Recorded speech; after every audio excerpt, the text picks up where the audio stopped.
জনও হতে পারে, কিন্তু আল্লাহ তাআলা আপনার আমার জন্য একটা আয়াত নাজিল করে দিয়েছেন, লাউ কানা ফীহিমা আলিহাতুন ইল্লাল্লাহু লাফাসাদাতা।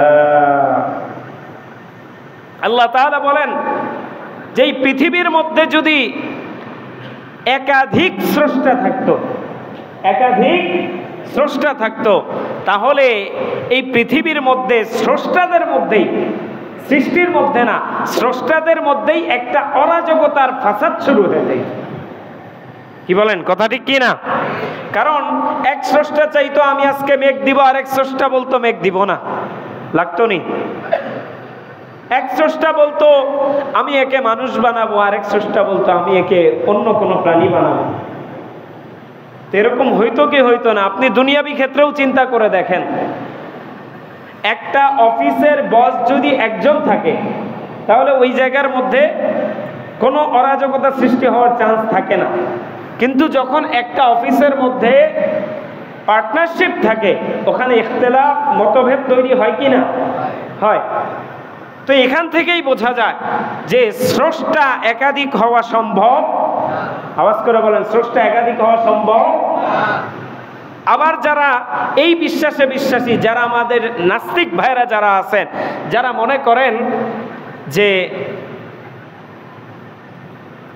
মানে স্রষ্টা বলতে কিছু নাই, এমনি এমনি সব হয়ে গেছে, এমনি এমনি সব হয়ে গেছে, তাদের ব্যাপারে ইমাম আবু হানিফার ঘটনাটা তো সকলেই হয়তো বা জানেন। ইমাম আবু হানিফা রহমতুল্লাহি আলাইহি, এক নাস্তিক তাকে ইনভাইট করেছিল যে আল্লাহ যে আছে এই ব্যাপারে প্রুফ দেওয়ার জন্য। তো ইমাম আবু হানিফা রাহিমাহুল্লাহ তাআলা তিনি আহামরি কোনো প্রুফ নিয়ে যান নাই। তো ডেট ফিক্সড করা হয়েছে, ওই ডেট অনুযায়ী ওই নাস্তিক ওখানে বসে গেছে, ইমাম আবু হানিফা রহমতুল্লাহি আলাইহির সাথে ডিবেট করবে। বসে আছে, ইমাম আবু হানিফা রহমতুল্লাহি আলাইহি আসে না।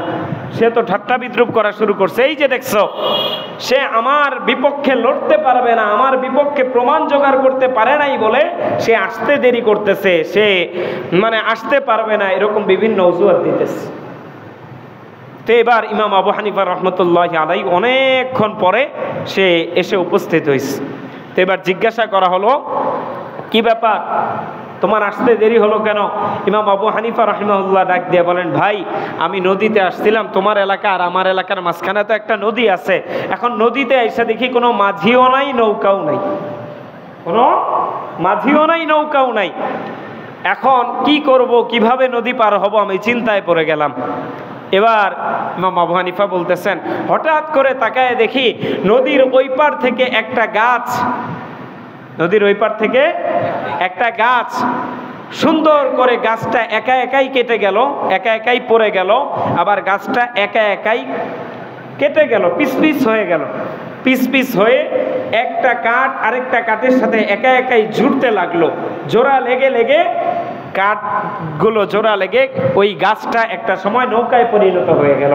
আবার ওই নৌকাটা একা একাই আমার সামনে চলে আসলো, আমার সামনে চলে আসলো, আমি নৌকায় উঠলাম, ওই নৌকা একা একাই আবার এই পারে দিয়ে গেল আমাকে।